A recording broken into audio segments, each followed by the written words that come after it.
پہلے تو یہ رکھتا ہوں کہ نظریہ تھا کیا پاکستان کا؟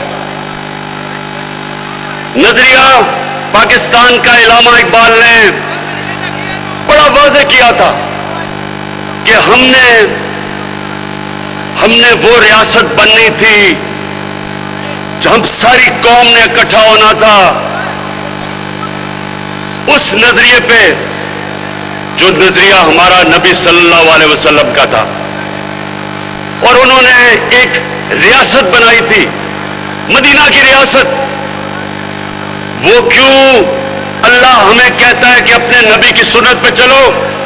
کیونکہ وہ مدینہ کی ریاست کے اوپر کئی صدیوں تک مسلمانوں نے دنیا کی امامت کی۔ جیسے جیسے وہ ان اصولوں سے پیچھے ہٹتے رہے، مسلمان نیچے آتے رہے۔ تو میرے نوجوانوں، میں نے فیصلہ کیا کہ میں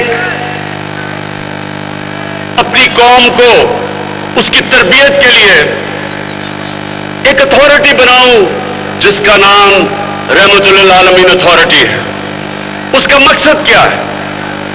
اس کا مقصد اپنے نوجوانوں کو، اپنے اسکول کے بچوں کو، سب کو بتانا کہ ہمارے نبی صلی اللہ علیہ وسلم کی سیرت کیا تھی، ان کا راستہ کیا تھا۔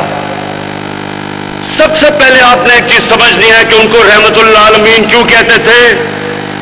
کیونکہ اللہ نے کہا تھا وہ سب انسانوں کے لیے، صرف مسلمانوں کے لیے نہیں، سب انسانوں کے لیے رحمت بن کے آئے تھے۔ انہوں نے مدینہ کی ریاست میں انسانوں کو اکٹھا کیا تھا۔ اس میں عیسائی بھی تھے، اس میں یہودی بھی تھے، اس میں کافر بھی تھے، ان سب کو انہوں نے انسانوں کو اکٹھا کیا تھا ایک نظریے پہ۔ اور وہ نظریہ یہ تھا مدینہ کی ریاست میں کہ سب سے پہلے ریاست میں عدل اور انصاف ہوگا۔ ریاست انسانوں کو ایک ہی قانون سب انسانوں کو رکھے گی، یعنی کہ طاقتور اور کمزور ایک ہی قانون، قانون کی حکمرانی، انصاف۔ دوسرا ریاست میں اصول تھا انسانیت، فلاحی ریاست، دنیا کی تاریخ کی پہلی فلاحی ریاست بنی تھی۔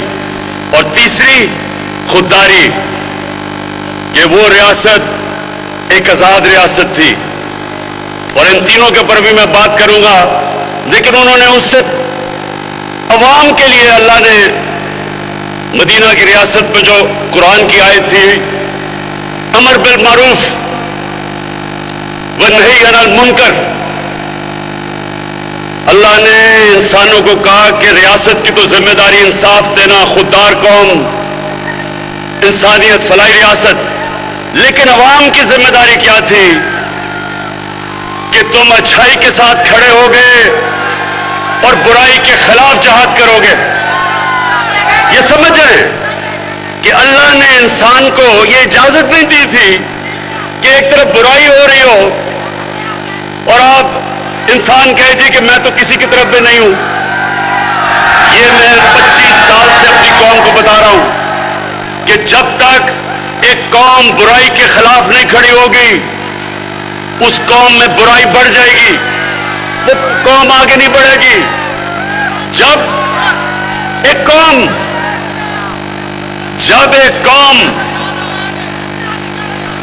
دیکھے گی کہ ظلم ہو رہا ہے، ظلم کے خلاف نہیں کھڑے ہوں گے، ظلم بڑھ جائے گا۔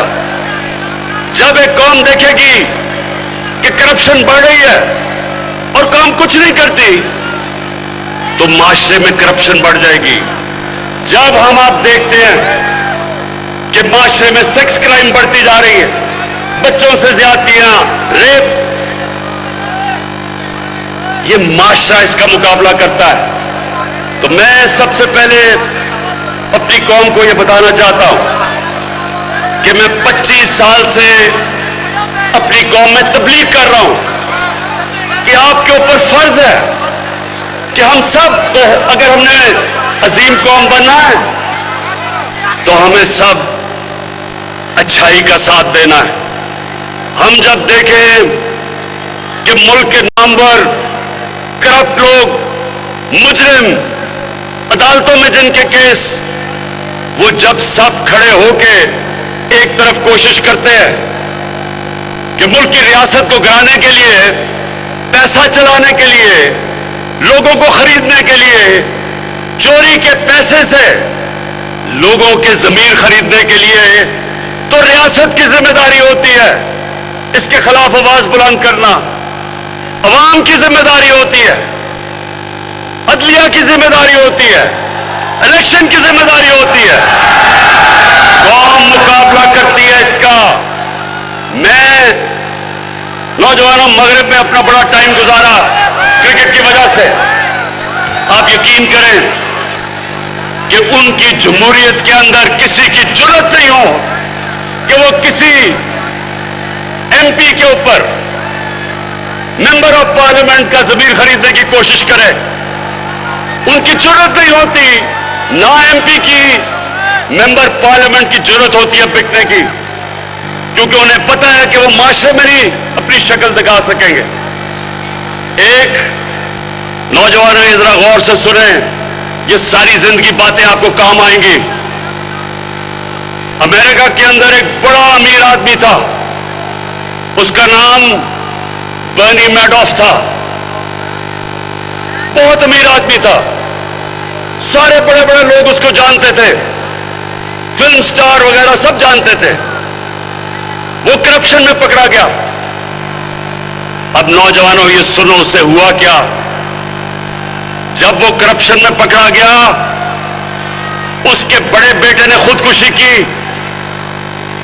اس کا جو دوسرا بیٹا تھا وہ گھر سے نہ نکلا اور وہ گھر بیٹھا بیٹھا ہی مر گیا بیماری میں. اس کی بیوی نے طلاق دی. اس کی بہن اور اس کے خامد نے خودکشی کی. کیوں؟ کیونکہ ان کو پتا تھا کہ معاشرے میں ان کی جگہ ختم ہو گئی. کوئی گھر نہیں ان کو بلائے گا، کوئی ان کے بچوں سے شادی نہیں کرے گا.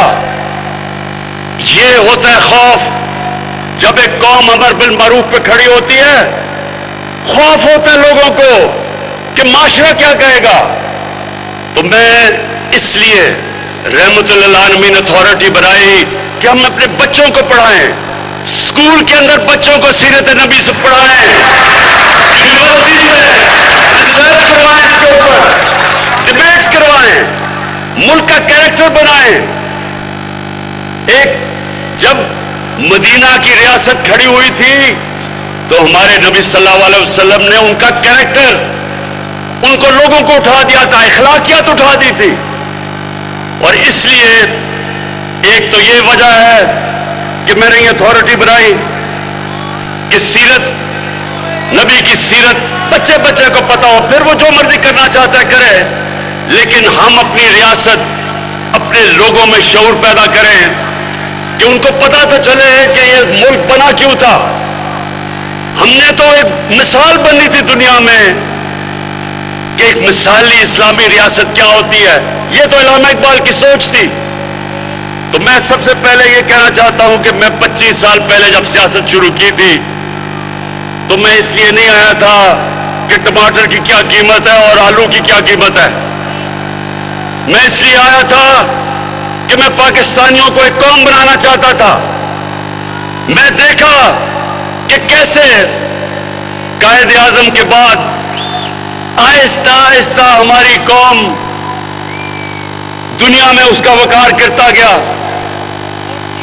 میں نے دیکھا کہ کیسے آہستہ آہستہ ہمارے جو حکمران تھے ان کو پتہ ہی نہیں تھا کہ ملک بنا کیوں ہے. قائد اعظم کے بعد کبھی بھی کوئی ایسی لیڈرشپ نہیں آئی جس نے لوگوں کو بتایا کہ یہ مقصد کیا تھا. جب پاکستان بننے کا یہ نعرہ لگا تھا کہ پاکستان کا مطلب کیا، تو لا الہ الا اللہ جو نعرہ تھا وہ اس میں فلسفہ تھا کہ کیسے ہم نے ایک غیرت مند اور عظیم قوم بننا ہے. تو میں دوسری بات کرتا ہوں کہ ہم قوم کیسے بنیں گے. ایک تو میں نے رحمت اللہ عالمین کا آپ کو کہا. دوسرا ہم نے فیصلہ کیا کہ ہم اپنی قوم میں ایک تعلیمی نصاب لے کے آئیں گے. ابھی تک انگریز کا بنایا ہوا نصاب کے انگلش میڈیم چھوٹے سے طبقے کے لیے, اچھی نوکریاں ان کے لیے, عوام کے لیے اردو میڈیم, پھر ایک طرف دینی مدرسے. یہ پہلی دفعہ 70 سال میں پاکستان کی تاریخ میں ایک تعلیم کا نصاب ہم لے کے آئے ہیں, پہلی دفعہ. اور میں اس طرح شفقت محمود آپ کو اور آپ کی ٹیم کو خراج تحسین پیش کرتا ہوں کہ ہم نے فیصلہ کیا کہ قوم بنانے کے لیے آپ کو ایک نصاب چاہیے. سب کو انگریزی پڑھائیں, لیکن انگریزی ایک انسانوں کے اندر فرق کرنے کے لیے تو نہ ہو کہ جو پڑھا لکھا ہے وہ پہلے انگریزی بولے بتانے کے لیے کہ میں پڑھا لکھا ہوں. یہ اس لیے ہوا ہے کہ ہم نے کبھی اپنے نصاب کو ٹھیک نہیں کیا. تو انشاءاللہ یہ جو ہم نے کیا ہے, یہ بھی شروع کیا 5 کلاسز تک سب کو انگریزی پڑھائیں گے, لیکن سب کو ایک نصاب پڑھائیں گے. ہم نے اپنے دینی مدرسوں کو بھی, ان کو بھی ہم بیچ میں لے کے آ رہے ہیں کہ ان کو بھی اور سبجیکٹ پڑھائے جائیں, تاکہ ہمارے دینی مدرسے کے بچے بھی اوپر آ سکیں, وہ بھی جنرل بن سکیں, ججز بن سکیں, ڈاکٹر بن سکیں. تو ساری قوم کو اٹھانے کے لیے سب سے پہلے تو تعلیم کے اوپر ہم نے کام کیا. پھر 26 لاکھ اسکالرشپس, یہ سنیں ذرا غور سے, 26 لاکھ اسکالرشپس ہم نے رکھی اپنے عوام کے لیے, نوجوانوں کے لیے. اور یہ ساروں کو مانیٹر کون کر رہا ہے؟ میرا پرائم منسٹر آفس سے ہم 26 لاکھ اسکالرشپس کو دیکھ رہے ہیں کہ وہ میرٹ پہ جا رہی ہیں, کہیں کوئی طالب علموں کو کوئی مسئلے نہیں آ رہے. اور اگر ایسے ہمارے بچے جو بڑے ذہین ہیں ان کو اسکالرشپ ملے میرٹ کے اوپر, تو ایک تو اسکالرشپس ہم نے شروع کی ہیں. پھر ایک اور کام کیا ہے ٹیکنالوجی کے لیے. یہ پہلی دفعہ پاکستان میں 2 یونیورسٹیز بنا رہا ہوں جس میں ساری لیٹسٹ ٹیکنالوجیز ہیں. ڈاکٹر عطا رحمان اور ہمارے بڑے زبردست اس وقت ایئر فورس کے چیف جو ہیں, ان کے ساتھ مل کے ہم ایرو اسپیس کی لیٹسٹ ٹیکنالوجی کی یونیورسٹی بنا رہے ہیں, تاکہ پاکستان بھی اپنی جہاز بنا سکے. کسی نے نہیں سوچا کہ ہم باہر سے چیزیں لیتے ہیں, ہمارے پاس عقل بھی ہے, ہمارے پاس ذہین لوگ ہیں, ہر قسم کا پروفیشنل ہے, کیوں نہیں ہم اپنے جہاز بناتے؟